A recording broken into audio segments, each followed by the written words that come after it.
بسم اللہ والصلاة والسلام علی رسول اللہ اما بعد فاعوذ باللہ من الشیطان الرجیم بسم اللہ الرحمن الرحیم۔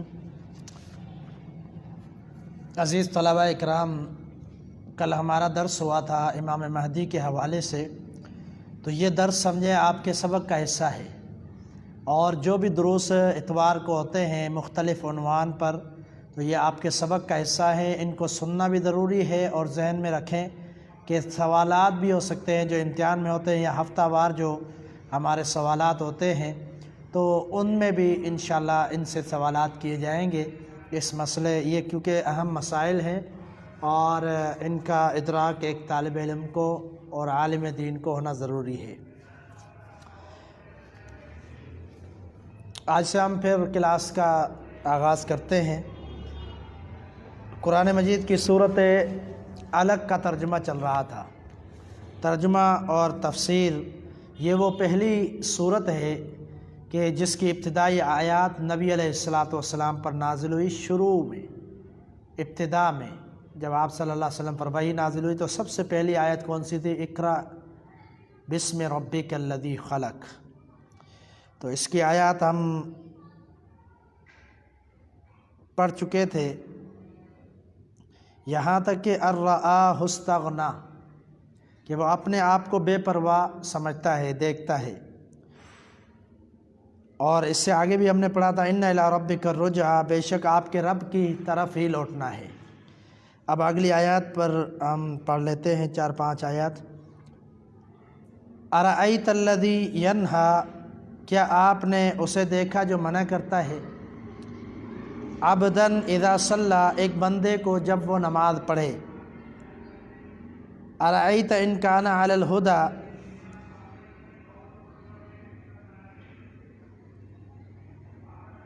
کیا تو دیکھتا ہے اگر وہ بندہ ہدایت پر ہو؟ ارأیت ان کان علی الہدی او امر بالتقوی، یا تقوی کا حکم دیتا ہو۔ ارأیت ان کذب وتولی، کیا تو نے دیکھا کہ اس نے جھٹلایا اور منہ موڑا، یعنی اس نے جھٹلاتا بھی ہے، منہ بھی موڑتا ہے۔ الم یعلم بان اللہ یری، کیا وہ نہیں جانتا کہ اللہ تعالیٰ اس کو دیکھ رہا ہے؟ یہ آیات کس حوالے سے ہیں؟ اکثر مفسرین نے ان آیات سے مراد ابو جہل کو لیا ہے، جو آپ علیہ السلام کے اسلام کی وجہ سے بدترین دشمن تھے۔ حالانکہ رشتہ داری تھی، رشتے میں چاچو لگتے تھے، اگرچہ سگے چاچو نہیں تھے لیکن رشتے میں چاچو لگتے تھے ابو جہل آپ علیہ السلام کے، لیکن سخت ترین اسلام کے دشمنوں میں سے تھے۔ اور اللہ تعالیٰ نے ان آیات میں اس کا تذکرہ کیا ہے۔ پہلے یہ فرمایا کہ مجھے بتاؤ تو صحیح 3 آیات کے اندر کہ یہ شخص کیا کرتا ہے، منع کرتا ہے، نماز سے منع کرتا ہے، اور ارأیت ان کان علی الہدی، کیا خبر کہ یہ ہدایت پر ہو؟ یعنی ابو جہل جس کو ہدایت پر نہیں سمجھتا وہ ہدایت پر ہے، ابو جہل کو کیا پتا کہ یہ ہدایت پر ہے یا نہیں، اس کو مارنے کی سازشیں کرتا ہے، اس کو تکلیفیں دینے کی سازشیں کرتا ہے۔ یہ نبی علیہ السلام کے بارے میں عبداً اذا صلی، کہ ایک بندے کو جو نماز پڑھتا ہے اس کو منع کرتا ہے۔ وہ بندہ کون ہے؟ رسول اللہ صلی اللہ علیہ وسلم۔ یہاں سے یہ بھی بات ثابت ہوتی ہے کہ عبد ذکر ہوا ہے، اللہ کے رسول صلی اللہ علیہ وسلم کے بارے میں عبد ذکر ہوا ہے، اور یہاں پر کوئی فرشتے کا نہیں ذکر کیا گیا، کوئی بادشاہ ہے، کوئی فرشتہ ہے، اس طرح کا کوئی لفظ نہیں ہے، ملک کا ذکر نہیں ہوا، عبداً کا ذکر ہوا ہے۔ رسول اللہ صلی اللہ علیہ وسلم بندے تھے اللہ تعالیٰ کے اور رسول تھے۔ تو اللہ نے فرمایا ایک بندے کو روکتا ہے، کون بندے ہیں؟ اللہ کے رسول صلی اللہ علیہ وسلم۔ یہ کون روکنے والا ہے؟ ابو جہل۔ تو فرمایا کہ ایک بندہ تقوی کی دعوت دیتا ہے، تقوی پر ہے، ہدایت پر ہے، نماز قائم کرتا ہے، اچھے کام کرتا ہے، اور یہ اس کو روکنے کی کوشش کرتا ہے۔ ارأیت ان کذب وتولی، تو فرمایا کہ دیکھو اس کو، وہ حق کو جھٹلاتا ہے، وہ حق کو جھٹلاتا ہے کذب وتولی، اور منہ موڑتا ہے، شریعت سے منہ موڑتا ہے، دین سے منہ موڑتا ہے، اللہ کی آیات سے منہ موڑتا ہے، سب کچھ جاننے کے باوجود منہ موڑتا ہے اور جھٹلاتا ہے، حالانکہ اس کو سب پتہ تھا بالکل صحیح ہے، درست ہے، رسول ہے اللہ کے، لیکن کیا حسد اور بغض کی بنیاد پر اس نے نبی علیہ الصلوۃ والسلام کو اپنا رسول نہیں مانا اور کلمہ نہیں پڑھا، مسلمان نہیں ہوا، اور جنگ بدر کے اندر بہت ہی عبرتناک شکست ہوئی مشرکین مکہ کو، اور اس میں اس کو ایک بچے نے قتل کر دیا۔ یہ اللہ تعالیٰ نے اس کو دنیا میں بھی انجام دکھایا۔ اس نے سمجھا کہ میں بہت بڑا ہوں اور جو ہے میرا تکبر قائم رہے گا، یہ کچھ نہیں کر سکتے، ان کو کچل دوں گا، یہ کر دوں گا، وہ کر دوں گا، لیکن حقیقت میں یہ اللہ سے ٹکر لے رہا تھا، اللہ تعالیٰ کے سامنے کھڑا تھا، کیونکہ دین کو جھٹلا رہا تھا، رسول کو جھٹلا رہا تھا، تو اللہ کا مقابلہ کرنے کے لیے نکلا تھا۔ جیسے فرعون تھا، فرعون کو بھی اللہ نے غرق کر دیا۔ تو ہر دور کے اندر اس طرح کے لوگ آئے ہیں جو دین کے مخالف، شریعت کے مخالف، رسولوں کے مخالف اور انبیاء کے دشمن، لیکن ہر دور میں ان کو شکست دی گئی ہے۔ تو یہاں پر اللہ تعالیٰ نے ابو جہل کے حوالے سے ذکر کیا ہے کہ یہ بھی جو ہے نا ہدایت پر ایک بندہ ہے، تقویٰ پر ایک بندہ ہے، اس کی بات نہیں مانتا، اور اس کو بجائے اس کی بات ماننے کے اس کو تکلیفیں دیتا ہے، اور خود بھی جھٹلاتا ہے اور روگردانی کرتا ہے۔ اس کو چاہیے کہ بات مان لے اور سمجھ جائے، بجائے اس کے کہ اللہ کے رسول کو تکلیف دے، ایذا دے۔ پھر اللہ تعالیٰ نے آگے فرمایا الم یعلم بان اللہ یرا، کیا یہ نہیں جانتا کہ اللہ تعالیٰ اس کو دیکھ رہا ہے، اللہ تعالیٰ اس کو دیکھ رہا ہے۔ یہ اللہ تعالیٰ کا دیکھنا مطلب کیا ہے؟ مطلب یہ ہے کہ اللہ تعالیٰ کی طرف سے اس کو زجر و توبیخ ہے، اللہ تعالیٰ نے اس کو ڈانٹ پلائی ہے کہ اللہ تجھے دیکھ رہا ہے۔ جب کوئی بندہ کمزور ہوتا ہے، کوئی بندہ کمزور ہوتا ہے، مقابلہ نہیں کر سکتا، تو مجبوراً وہ یہی کہے گا کہ اللہ تجھے دیکھ رہا ہے، میں تجھ سے اپنی رقم نہیں لے سکتا، یا میں تجھ سے لڑ نہیں سکتا، لیکن اللہ تو انصاف کرنے والا ہے، اللہ دیکھ رہا ہے۔ تو اللہ تعالیٰ نے یہی ڈانٹ پلائی ابو جہل کو، کیا یہ نہیں جانتا کہ اللہ اس کو دیکھ رہا ہے؟ یعنی یہ اتنا بے پرواہ ہو گیا، اتنا جو ہے اپنی مستی میں مگن ہو گیا ہے کہ اس کو فکر ہی نہیں ہے، آگے اللہ کے سامنے اس نے آنا ہی نہیں ہے، اللہ کے سامنے حساب و کتاب دینا ہی نہیں ہے۔ یعنی یہ حقیقت میں آخرت کو جھٹلا رہا ہے، قیامت کو جھٹلا رہا ہے، اللہ کے رسول کو تکلیفیں دے رہا ہے۔ یہودوں والا انداز اس نے اختیار کیا اس امت محمدیہ کے اندر، کہ جس طرح یہودی اللہ کے پیغمبروں کو قتل کرتے تھے، رسولوں کو قتل کرتے تھے، تو اس نے بھی یہی کردار ادا کیا ابو جہل نے۔ رسول اللہ صلی اللہ علیہ وسلم کے بارے میں ایک روایت آتی ہے کہ آپ صلی اللہ علیہ وسلم نماز پڑھ رہے تھے اور یہ تکلیف دینے کے لیے آگے بڑھا اور پھر پیچھے ہٹا۔ کیوں پیچھے ہٹا؟ اس لیے ہٹا کہ اللہ کے رسول صلی اللہ علیہ وسلم کے دفاع میں اللہ تعالیٰ نے فرشتے بھیج دیے تھے، اور یہ ڈر کر پیچھے بھاگا تھا، اور خود اپنے ساتھیوں کو بتلایا کہ یہ معاملہ ہوا۔ اب یہاں تک اگر ایک بندہ دیکھ لیتا ہے، یہ سب کچھ اس کو نظر آ رہا ہے، اس کا مطلب ہے اس کو پتہ ہے حق ہے، اس کو پتہ ہے سب کچھ درست ہے، ٹھیک ہے، اللہ کا رسول ہے، نبی ہے، لیکن ایک اپنا ضد اور عنا اور تکبر کی وجہ سے وہ اسلام قبول نہیں کیا، اس نے یہودیوں کی طرح، یہودیوں کے جو طریقہ تھا اس پر چلا، اور ان کے طریقے اختیار کیے، انبیاء کو تکلیفیں دینا، انبیاء کو پریشان کرنا۔ تو ابو جہل وہ بدبخت دنیا کا انسان ہے کہ جس کے لیے اللہ کے رسول نے دعا کی تھی، اللہ نے قبول نہیں کی۔ اللہ کے رسول صلی اللہ علیہ وسلم نے اللہ سے دو بندے مانگے تھے، اللہم اعز الاسلام بعمر بن الخطاب او عمر بن شام، اللہ دین کو عزت دے، اسلام کو عزت دے، اسلام کو طاقت اور قوت عطا فرما، عمر بن خطاب سے یا عمر بن ہشام یعنی ابو جہل سے۔ اللہ تعالیٰ نے کس کا انتخاب کیا؟ عمر بن خطاب کا۔ وجہ کیا تھی؟ وجہ یہ تھی کہ اللہ تعالیٰ جانتا تھا کہ عمر ہدایت کا طالب ہے، اور اللہ یہ بھی جانتا تھا کہ ابو جہل ضد اور عناد اور تکبر کی وجہ سے اسلام قبول نہیں کر رہا۔ تو جب بندہ اکڑ جائے اور تکبر کرے تو اللہ تعالیٰ بھی اس کو دنیا اور آخرت میں رسوا کر دیتا ہے۔ اس کے لیے دنیا میں رسوا کن عذاب، ایک بچے نے اس کو قتل کر دیا، اور آخرت میں بھی اس کے لیے رسوا کن عذاب ہے۔ جب اللہ نے کہہ دیا الم یعلم بان اللہ یرا، یہ نہیں دیکھتا کہ یہ دیکھ نہیں رہا کہ اللہ اس کو دیکھ رہا ہے، نہیں جانتا، اس کو علم ہے، سب پتہ ہے، لیکن کیا ہے کہ ہر دھرمی ہے اور کچھ بھی نہیں ہے۔ تو یہ اللہ تعالیٰ نے ڈانٹ پلائی ابو جہل کو، اور ساتھ میں یہ قرآن اس امت کے لیے ہدایت ہے۔ جو بھی بندہ اس طرح کے کام کرے گا، انبیاء کو ایذا دے گا، انبیاء کی گستاخی کرے گا، انبیاء کو تکلیفیں دے گا، یا کسی عام مسلمان کو بھی نماز سے روکے گا، فتنہ فساد پھیلائے گا، تو پھر اس کے لیے یہی انجام ہوگا جو ابو جہل کے لیے انجام ہوا، اور آخرت میں جو ہے جہنم اس کے لیے ٹھکانہ ہے۔ یہ آج ترجمے کا سبق پڑھا، تو کچھ دن ہمارے تاخیر ہو چکی ہے علم النحو کے اندر۔ انشاءاللہ جو پرسوں کا سبق ہوگا پھر دوبارہ سے ہم علم النحو کو شروع کریں گے، تو پچھلے ہفتے نہیں پڑھا سکے ہم۔ تو آج کے سبق میں تقویت الایمان، علم النحو، ترجمہ اور ابواب الصرف کا پیریڈ ہوتا ہے۔ ابواب الصرف کیونکہ کوئی سننے کی ترتیب نہیں ہے، اس لیے آپ اپنے طور پر اس کو یاد کرتے رہیں، اور ابواب جو 6 جو ہیں وہ انتہائی ضروری ابواب ہیں، امتحان میں بھی وہ پوچھے جا سکتے ہیں۔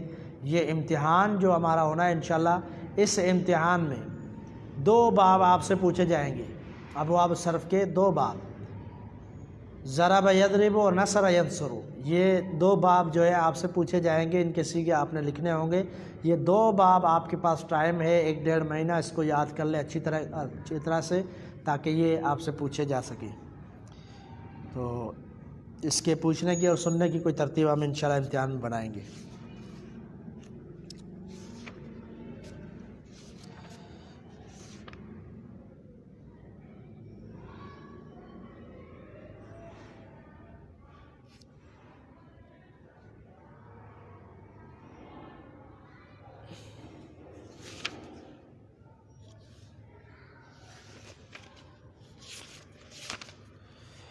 شرک کی قسمیں بھی آپ پڑھ چکے تھے، شرک کی برائی یہ ہم پڑھ رہے تھے۔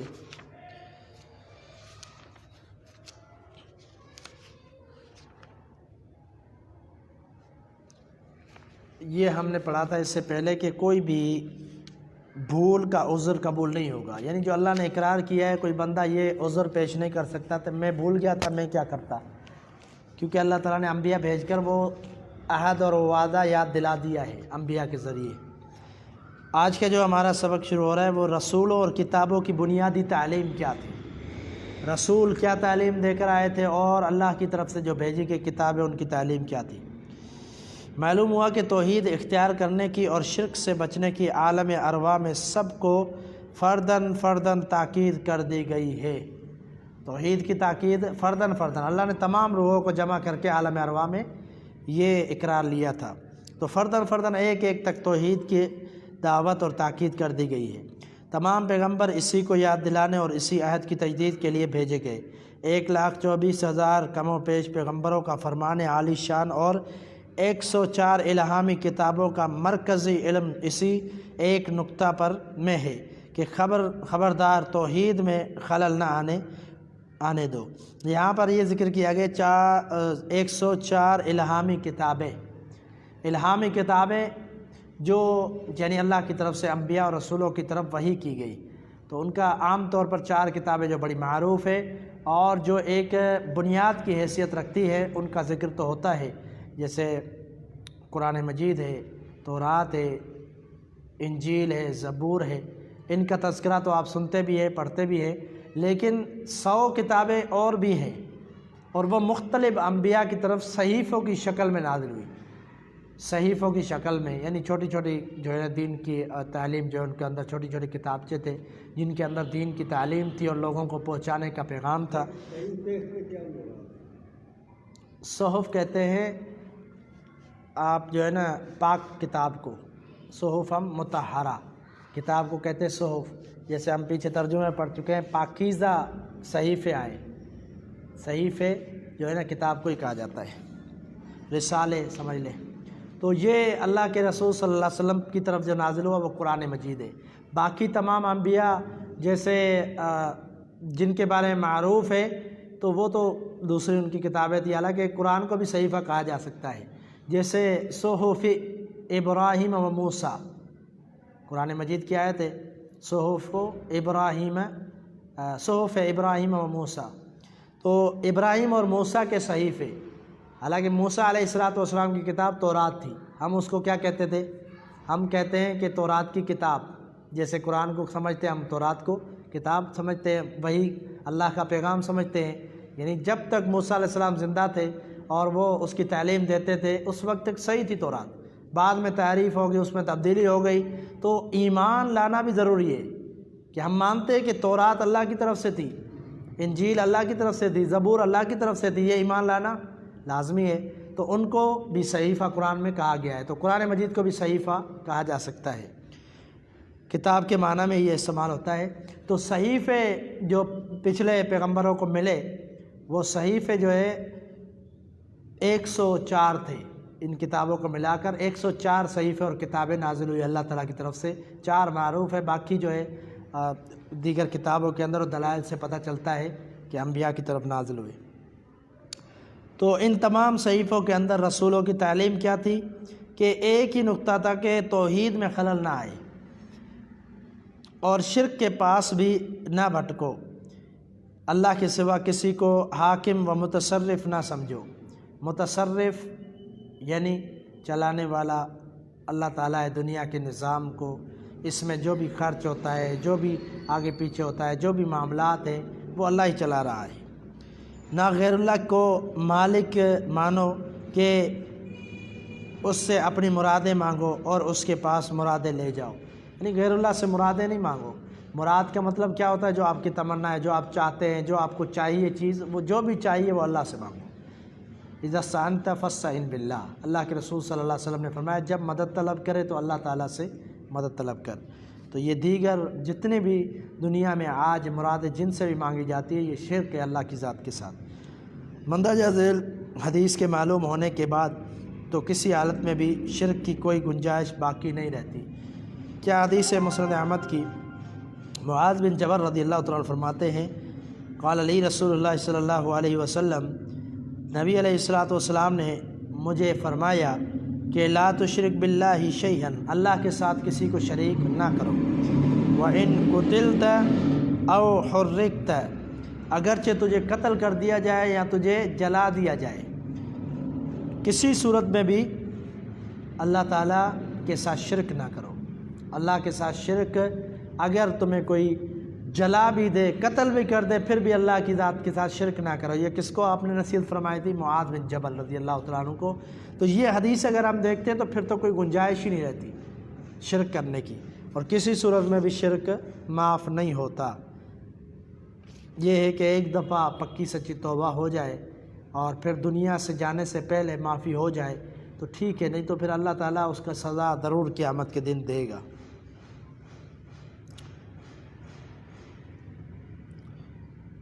یعنی اللہ کے سوا کسی کو اپنا معبود نہ تسلیم کرو اور اس بات کی پرواہ نہ کرو کہ کوئی جن یا شیطان تجھے ستائے گا۔ یعنی جب تم اللہ تعالیٰ کو معبود تسلیم کر لو گے، اس کی عبادت کرو گے، تو پھر کسی اور کی پرواہ نہیں کرو کہ کوئی جن یا کوئی شیطان تمہیں تکلیف دے گا، تمہیں پریشان کرے گا، ایسا ہو ہی نہیں سکتا۔ اگر اللہ کی عبادت میں آپ سچے ہو اور اللہ کے ذکر میں آپ پکے ہو، اللہ تعالیٰ کے ساتھ تعلق آپ کا مضبوط ہے، تو پھر شیاطین ہو یا جن ہو یا انسان، کوئی بھی آپ کا کچھ نہیں بگاڑ سکتے۔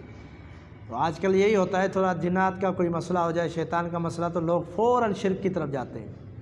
تو یہ کیا ہے؟ یہ بہت بڑا جو ہے فتنہ ہے، بہت بڑی غلطی ہے، بہت بڑا گناہ ہے کہ شرک کی طرف چلے جانا اپنی مصیبتوں کو حل کرنے کے لیے۔ حالانکہ وہاں اللہ کے رسول فرمائے قتل ہو جائے تمہیں قتل کر دیا جائے یا تمہیں جلا دیا جائے، پھر بھی شرک نہیں کرنا۔ اب تھوڑی سی تکلیف ہو تو فوراً جو ہے تعویذ، گنڈے، ان چیزوں کے چکر میں پڑ جاتے ہیں اور اللہ کے ساتھ شرک کر بیٹھتے ہیں۔ جس طرح مسلمانوں کو ظاہری مصائب پر صبر کرنا چاہیے اور ان کے ڈر سے اپنا ایمان نہ بگاڑنا چاہیے، اسی طرح باطنی تکلیفوں پر بھی، جن بھوت وغیرہ کی ایذاؤں پر بھی صبر سے کام لینا چاہیے۔ ان سے ڈر کر اپنے ایمان کو نہ بگاڑنا چاہیے۔ یہ عقیدہ رکھنا چاہیے کہ در حقیقت ہر چیز، خواہ تکلیف ہو یا آرام، اللہ کے اختیار میں ہے۔ اللہ تعالیٰ کبھی کبھی ایمان والوں کی آزمائش فرماتا ہے، مومن کو بقدر ایمان آزمایا جاتا ہے، یعنی ایمان جتنا ہوگا اتنا اللہ آزماتا ہے۔ نبی علیہ الصلوۃ والسلام نے فرمایا اشد البلائی، فرمایا کہ سب سے زیادہ جو آزمائش ہوتی ہے انبیاء پر ہوتی ہے، انبیاء پر آزمائش سب سے زیادہ ہوتی ہے، کیونکہ ایمان میں وہ مضبوط ہوتے ہیں، اللہ کے زیادہ قریب ہوتے ہیں۔ جتنا بندہ اللہ کے قریب ہوگا اس سے اللہ تعالیٰ آزمائش کرے گا دنیا میں۔ ثم الامثل فالامثل، پھر آپ نے فرمایا درجہ بدرجہ جو ہے آزمائش آتی ہے۔ انبیاء کے ساتھ جس کا زیادہ تعلق ہوگا، جس کا ایمان مضبوط ہوگا، اس پر بھی تکلیفیں آئیں گی۔ اس کے بعد جس کا ایمان ہوگا اس پر اس کے مطابق آئیں گی، اس کے بعد جس کا ایمان ہوگا اس کے مطابق آئیں گی۔ تو اللہ آزمائش کرتا ہے مومنوں کو، تکلیف دنیا میں دے کر ان کو آزمائش کرتا ہے کہ دیکھتے ہیں کہ یہ اللہ کو پکارتے ہیں یا شرک کرتے ہیں۔ یہ اللہ کی آزمائش ہے۔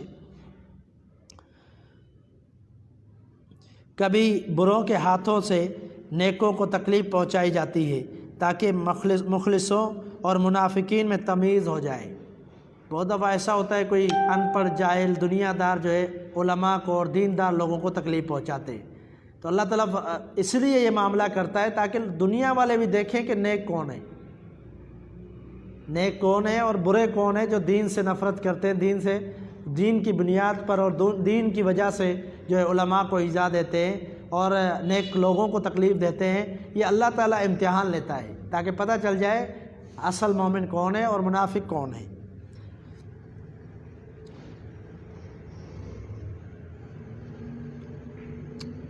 اور پھر جس طرح بظاہر پارساؤں کو نافرمانوں سے اور مسلمانوں کو کافروں سے اللہ کے ارادے سے تکلیف پہنچ جاتی ہے اور وہ صبر ہی سے کام لیتے ہیں، تکلیفوں سے گھبرا کر ایمان نہیں بگاڑتے، اس طرح کبھی کبھی نیک لوگوں کو جنوں اور شیطانوں سے اللہ کے ارادے سے تکلیف پہنچائی جاتی ہے، لہذا اس پر صبر و تحمل سے کام لیا جائے اور تکلیف کے اندیشے سے انہیں ہرگز نہیں ماننا چاہیے۔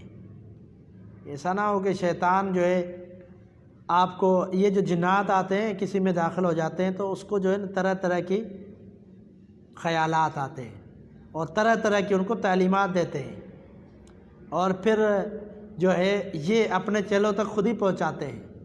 لوگوں میں ذہن میں آتا ہے کہ فلاں ہے وہ دم کرتا ہے، یہ وہ، تو ان کے چیلے ہوتے ہیں، وہاں بندہ پہنچ جاتا ہے، پھر وہ کہتے ہیں فلاں درگاہ پہ جاؤ، فلاں درگاہ پہ جاؤ، فلاں درگاہ پہ اتنی چادریں چڑھاؤ، فلاں درگاہ پہ یہ کرو وہ کرو، 40 مرتبہ فلاں درگاہ پہ جاؤ۔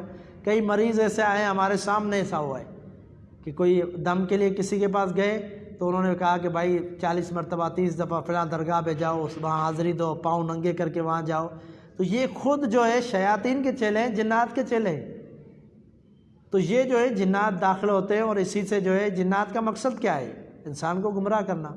تو پھر وہ انسان سے شرک کرواتے ہیں، برے برے کام کرواتے ہیں، اور جو عامل بننا چاہتے ہیں، جو جاہل عامل جو جادوگر بننا چاہتے ہیں، ان سے بھی وہ گناہ کرواتے ہیں، غلط کام کرواتے ہیں، اور پھر ان کو جو ہے شرک میں مبتلا کر دیتے ہیں تاکہ ہمیشہ یہ شرک کی دلدل میں پھنسے رہے اور پھر ان کا ایمان بھی جاتا رہے اور ان کی دنیا اور آخرت برباد ہو جائے۔